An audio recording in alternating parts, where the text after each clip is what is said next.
Now we already know that loops like for and while are great when we wanna repeat tasks. But here is the thing, real world problems aren't always that simple. Sometimes we don't want the loop to run all the way through. Maybe we wanna stop early, or maybe we only wanna skip certain steps. That's where continue and break statements come in. Think of them as tools for fine-tuning the behavior of your loops. Let's take them one by one.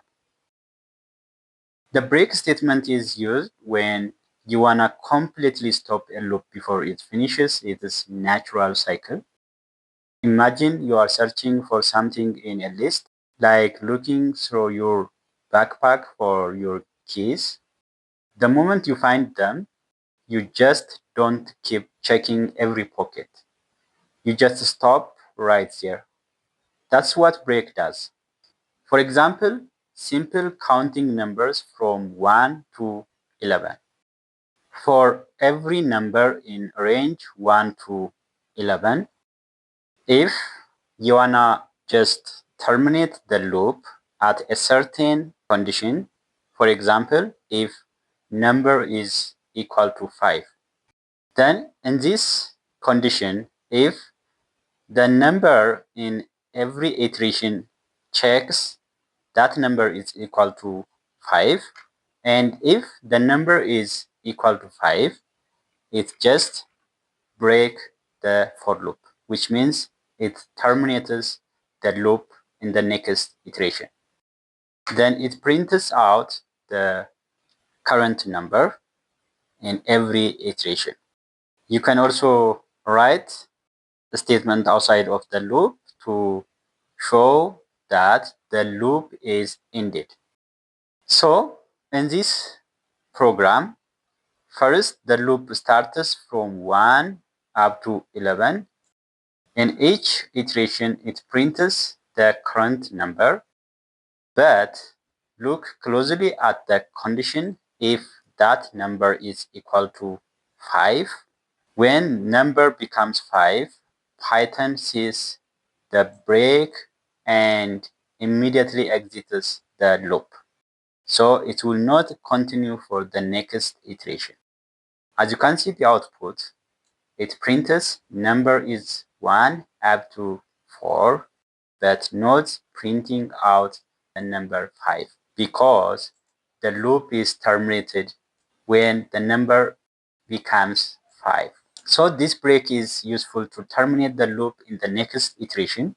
So the first iteration is just number 1. So it checks number 1 is equal to 5. That's false, and it prints out number is 1. Then in the next iteration, the value of number is increased by 1, and again it checks this condition. Just jump to this statement to print out the output that number is 2. Then in the next iteration, it goes to number 3, then checks if that number is equal to 3, that's false, and print number is 3. And in the next iteration, number is 4 and prints out number 4. Then continue this and number increase by 1 and it become 5. In this case, number is equal to 5, which means this expression is true, and it goes to inside conditional statement. So the statement inside this conditional statement is break. So break is just terminate the loops for the next iteration. Here the loop is just ended because it will not continue to iterate the number reaches to 5. That is called break statement. So remember, this break ends the loop completely no matter what. Let's try to see a real-world example login attempt. Imagine a login system where you only allow gets 3 tries to enter the correct password. After 3 failed attempts, the program should stop. and access denied. Let's assume the correct password is stored in the database in a variable correct password, and the program just iterates through 1 up to 4. Then you are allowed to enter your password.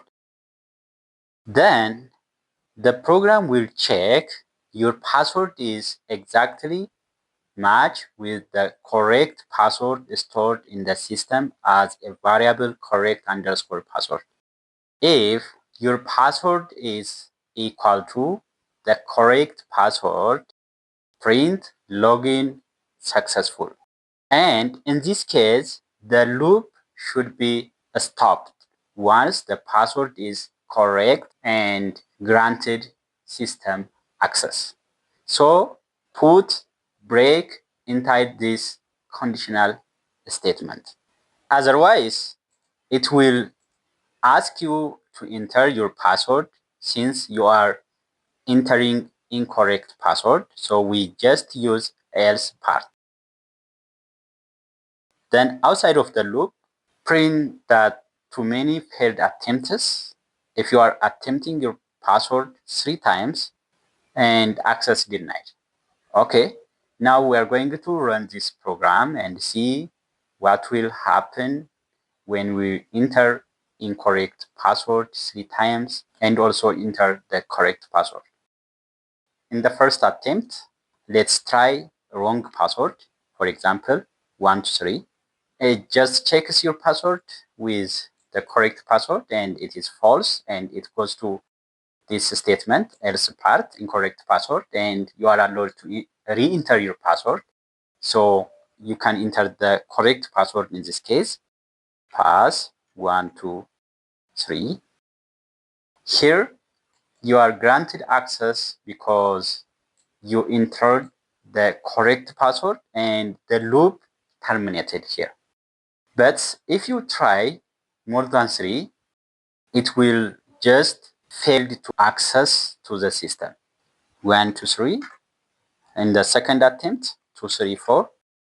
In the third attempt, 2, 3, 4, 5. Then that's incorrect password. Too many failed attempts, access denied. So the break exists the loop immediately if the correct password is entered. If the user never enters the correct password, the loop ends naturally and the else block runs. Next, we will see continue statements. Unlike break, it doesn't shut the loop down. Instead, it says skip this round and move on to the next one. For example, imagine you are reading through a list of names to call out in the classroom. If one student is absent, you skip that name but continue calling the rest of the student's name. You don't end the whole attendance process. You just skip one. That's exactly what continue does in a loop. For example, skip number 5 from counting numbers from 1 up to 11. For every number in range 1 up to 11, if number is equal to 5, then here instead of break, since we want to continue for the next iteration, we just want to skip the number 5 in the output. We put continue. Then we print the number. Look, here it prints the first iteration, number 1, and the second iteration, 2, 3, 4. When the number is reached to 5 and check that 5 is equal to 5, that is true, the Python sees the continue statement inside this expression and skips that number and return back to the iteration because that number will not be printed out and the number will increase by 1 and it will become 6. Then it prints 6 since 6 is not equal to 5, that's false. 7, 8, 9, 10. So this is continue. It just skip the current iteration and continue for the next iteration. That's it. But what will happen if you put break instead of continue in this expression? It just prints 1 up to 4 because the number becomes 5. The next iteration of the loop will be ended. That is called break. Let's see real world scenarios of the continue statement, how we skip invalid data. So assume we have a list of prices. The prices contains negative values, but in real world scenario, prices never be negative. In our data, we just skip negative prices and only printers valid prices, which means positive prices greater than 0. So to do this, we first iterate through the list of prices. Here, we just use if price is less than 0 to check the value of the price is less than or greater than 0. In this case, we just apply continue to skip that price is less than 0, that is negative value. Otherwise, it's going to print that valid price. All right, let's see the output of this program.